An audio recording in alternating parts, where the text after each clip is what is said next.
Staying in Contact. I'm London Mitchell. Welcome. These weekly episodes focus on the culture, the issues, and the heritage of our corner of the world, Northwest Ohio. Every few months, I like to check in with Peggy Daly-Masternak, the individual who has spearheaded the grassroots effort aimed at stopping a planned expansion of I-475. Their plan is to widen I-475 from Douglas Road to US 23 in Sylvania Township.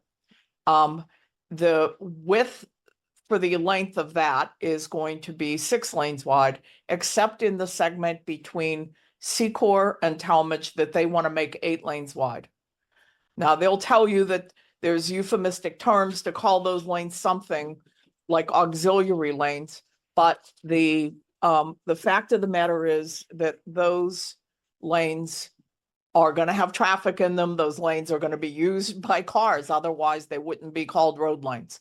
So the idea that 8 lanes wide between Secor and Talmadge, in probably the densest of the most densely residential neighborhoods in the whole Beltway, people are objecting to. They know the close proximity of the highway as it is, and this will just make it that much closer. The costs, the health concerns, the lack of need demonstrated by data from the Federal Highway Administration, the tree canopy that will be destroyed in the we are historically in the Oak Openings region, which the Nature Conservancy has called one of the last 200 best places left in America for the ecological makeup of this area. And all of those mature trees, anybody that travels up 475, just pay attention to the tree line that is either on the side of the sound walls that are already there or just directly behind those sound walls, and they will see the massive number of trees that will be taken.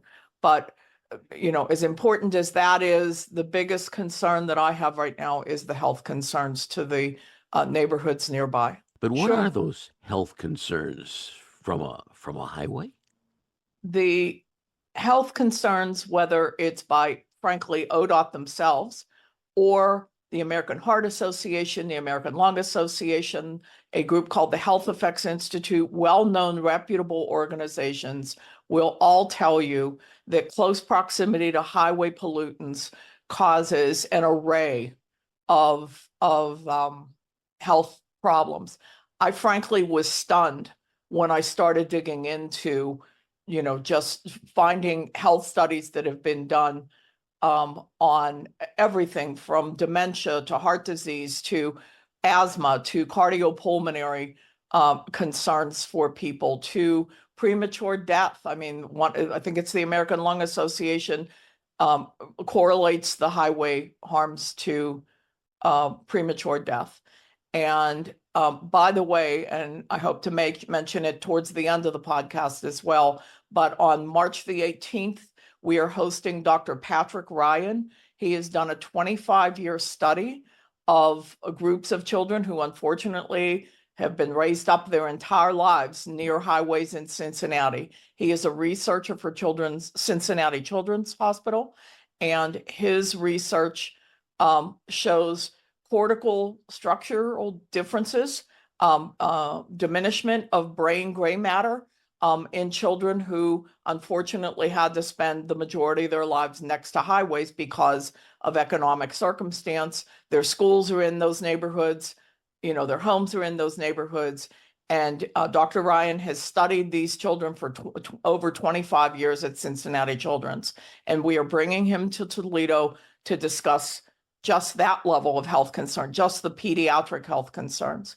But ODOT themselves, I want to get to that most important metric that we can look at is ODOT themselves. They as they are apt to do, they're not very forthcoming with information. And this is one of those evidentiary pieces. In October of 2024, they did what they call their MSAT analysis. MSAT stands for Mobile Source Air Toxics Analysis. And it was published in October of 2024. In that MSAT analysis, they state that there are 9 compounds that the Environmental Protection Agency have identified as carcinogenic. Their statement, these are carcinogenic compounds that come off of highways. And they list those 9 compounds in a subsequent page, breaking it down, saying definite carcinogen, probable carcinogen, etc. And keep in mind, one of those really harmful compounds is diesel fuel. And we can discuss when you relate it to the recent Blade editorials. Keep in mind that diesel will be a major component of what's being added to this highway. Diesel fuel is highly harmful to human health. And so they published it in October of 2024. At our lobbying, we finally got a hearing on this. Other than that, there was never any hearing. There's only been a single hearing, and it's because we forced that issue and had city council and county commissioners held a joint hearing 1 month later, November of 2024. Not a single word was said by the ODOT presenters about the health concerns that they themselves had already revealed. And the only reason we learned about this was because we have also gone to the Board of Health and said this is a health concern.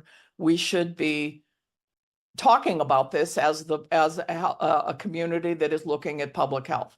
And it finally was revealed that this MSAT analysis had been done. And yet again, it then took, even though they have a website where they're posting all kinds of pretty pictures of what it is that they plan on doing, and the postcards letting people know that there was an open house and other things at their website, it took a demand from us to get that MSAT analysis also posted to the project's website, and that took until June of 2025. So 8 months later, after it was published, a very relevant and important document to the people who live nearby, and hopefully to the community as a whole, about the health concerns, got buried until we found it and forced it to come to the fore. So we believe that the health is a major factor that is not being considered. It was not mentioned in any of the 3 Blade op-eds that you've already referenced. And we have the data. One of the op-ed writers, his op-ed was in this past Sunday in the Blade. He has opinions. He has feelings about how much economic development this might bring to Toledo, but presents no data to support his positions.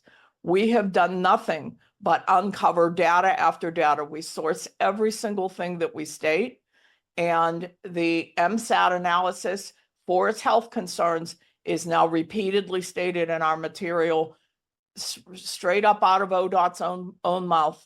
And yet everybody else has feelings and an opinion about what this may or may not do for economic development. In the meantime, not a single word is mentioned about the health and the economic impacts to the 15,000 plus residents who live here. And I might also add, there are thousands of school children. The schools that are in close proximity, Notre Dame Academy, their soccer field, the side wall of their soccer field is a highway sound wall. They are there every single day. The children as young, I believe they're now down to 6th grade on that campus. Certainly 7th and 8th grade, all the way up to seniors in high school. So how many thousands of children might just that one campus hold, let alone the other campuses that are in the project area for ODOT? Those thousands and thousands of children who are here in our neighborhood every day. Daily workers who are working in the shops along the corridor, they're here every day. So it's way more than 15,000 residents that this is going to impact with the health harms that pollutants from highways cause. And those who want to cheerlead the expansion of the highway are totally silent on any balance to the idea that there could be some detrimental effects to this. They just keep presuming that it's going to bring this economic expansion to Toledo. And might I add that what they're hedging everything on, they are pegging everything on increased truck traffic. ODOT themselves, even though in one breath they will say our population will continue to decline by 89,000 more in 2055, again, straight up out of ODOT's own material. In Northwest Ohio, Lucas County, we're going to lose 89,000 more residents. What they also are saying is we're going to bring 59% more diesel trucking through Toledo. And so how much economic development for majority bypass trucking? They're not going to leave hardly any money here in Toledo, Ohio. They're going to bypass Toledo to parts wherever. Mainly to avoid the increasing turnpike tolls on the Ohio Turnpike. So we're giving them a roadway to do that, but we are harming the people who live in close proximity. I'm London Mitchell. We are in contact with Peggy Daly-Masternak. She is leading the grassroots effort to stop the expansion of I-475 from Douglas Road in West Toledo to US 23 in Sylvania Township. But the argument that I thought I saw in the Blade op-ed a few weeks back was that there already is traffic, and that traffic is using the surface streets through our neighborhoods, and by expanding or increasing the size of I-475, we'll get those trucks out of the neighborhood and onto the expressway. There is a body of people, many of them are former DOT employees, engineers, DOT, that I am on Zoom calls monthly with, who will tell you that there is a theory. No current DOT engineer, if he or she wants to keep their job, will admit to it, but it's referred to as induced demand. And I invite your readers or listeners to look up induced demand and see what induced demand means. Basically, it means when you add another lane, initially you may reduce some of the purported congestion, but what you eventually do is increase that, because for all kinds of reasons, people think that they can move 5 miles further away, and therefore there are going to be cars that would be on the highway thinking that they can get home in their commute faster than they would have if they had just stayed in the city of Toledo. You can look at people, the theory goes that people just perceive that the highway is going to be quicker, and initially it may be, but eventually what it does is just bring more traffic, as people say, oh, I didn't get to the grocery store this week 2 times, but I can jump on the highway and I'm going to go 3 times. So you actually change your driving habits to get on the highway because you perceive it's going to be less and less.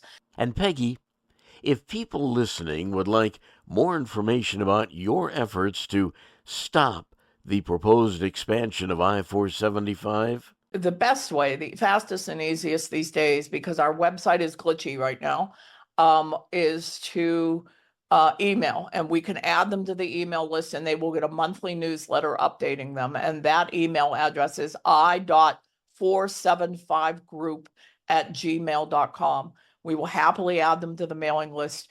2 upcoming things that we have going that they can attend. One is firmly going to be at Monroe United Methodist Church on Sunday, January the 25th from noon until 1:30ish, where we will be making a presentation, as we have to anybody who will invite us. We've made presentations to groups as small as 5 people and as large as a couple of hundred. And we will be doing another presentation on that date, Monroe United Methodist, January 25th at noon. And please, very important to come here, Patrick Ryan, on March the 18th. Likely that's going to be at Monroe United Methodist. We have one other venue that we're still figuring out, but if they get on our mailing list, we will definitely, send them an invitation when we have the final plans. But we know that the date is March the 18th, where Dr. Patrick Ryan will be traveling here from Cincinnati to report on his 25 years of pediatric health harms connected to highways. And we would really love to have people here. And by the way, both of those events that I just named will have a little bit of social time and food involved as well. Peggy Daly-Masternak, leading the grassroots movement to stop the expansion of I-475.